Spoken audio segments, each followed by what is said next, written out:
How did a Rakshasi become the wife of Bhima, the Devamanava? ರಾಕ್ಷಸಿಯು ಭೀಮನ ಅಂದ್ರೆ ದೇವಮಾನವನ ಹೆಂಡತಿಯಾದ.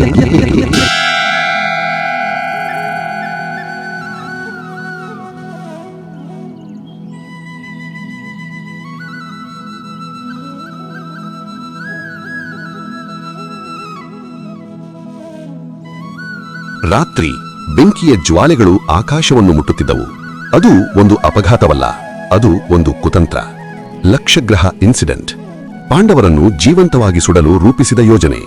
ಆದರೆ ಕತ್ತಲಿನ ಮಧ್ಯೆ ಒಂದು ಬೆಳಕುವಿತ್ತು. ವಿದುರ.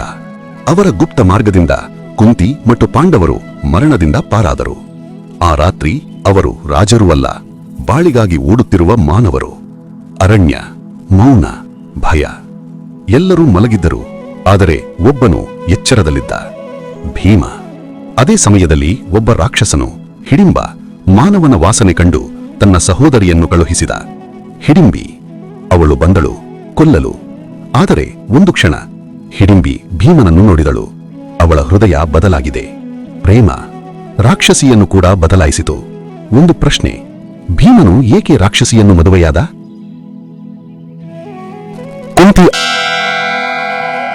ಕುಂತಿ ಅವಳ ಪ್ರೀತಿಯನ್ನು ಅರ್ಥ ಮಾಡಿಕೊಂಡಳು. ಪ್ರೇಮ ರೂಪ ನೋಡಲ್ಲ, ಧರ್ಮ ಜನ್ಮಕ್ಕಿಂತ ಮೇಲಿನದು. ಹೆಣ್ಣಿನ ಮನಸ್ಸು ಗೌರವಿಸಲ್ಪಟ್ಟಿತು. ಸಣ್ಣ ನಿರ್ಧಾರ ಭವಿಷ್ಯವನ್ನು ಬದಲಾಯಿಸುತ್ತದೆ. ಆದರೆ ಪ್ರೇಮಕ್ಕೆ ಸಮಯವಿರಲಿಲ್ಲ. ಹಿಡಿಂಬ ಬಂದನು. ಕ್ರೋಧ, ಹಿಂಸೆ, ಹಸಿವು. ಭೀಮನು ಹಿಂದಿರುಗಲಿಲ್ಲ. ಯುದ್ಧ ಶುರುವಾಯಿತು. ಭೂಮಿ ಕಂಪಿಸಿತು. ಕೊನೆಗೆ ಹಿಡಿಂಬ ಬಿದ್ದನು. ಯುದ್ಧ ಮುಗಿದಿತು.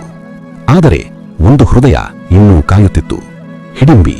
ಅವಳು ಕೇಳಿದಳು, ನನ್ನನ್ನು ಒಪ್ಪಿಕೊಳ್ಳುವೆಯಾ? ಇಲ್ಲಿ ಬರುತ್ತದೆ ಸತ್ಯ. ಕುಂತಿ ಅವಳ ಕಣ್ಣುಗಳಲ್ಲಿ ಪ್ರೀತಿ ನೋಡಿದಳು. ಅವಳ ನಿರ್ಧಾರ ಮಹಾಭಾರತವನ್ನೇ ಬದಲಾಯಿಸಿತು. ಪ್ರೇಮ ರೂಪ ನೋಡಲ್ಲ, ಧರ್ಮ ಜನ್ಮಕ್ಕಿಂತ ಮೇಲಿನದು. ಹೆಣ್ಣಿನ ಮನಸ್ಸು ಗೌರವಿಸಲ್ಪಟ್ಟಿತು.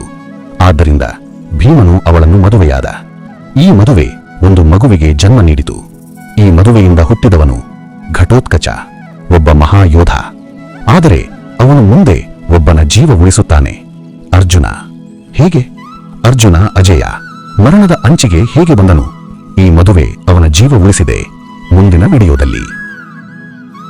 If this story touched your heart, please take a moment to like this video, subscribe to our channel and press the bell icon so you never miss another meaningful story. And share this video with your friends and family because one good story can change one life. Your support helps us create more and life-changing videos. Thank you for being part of this journey.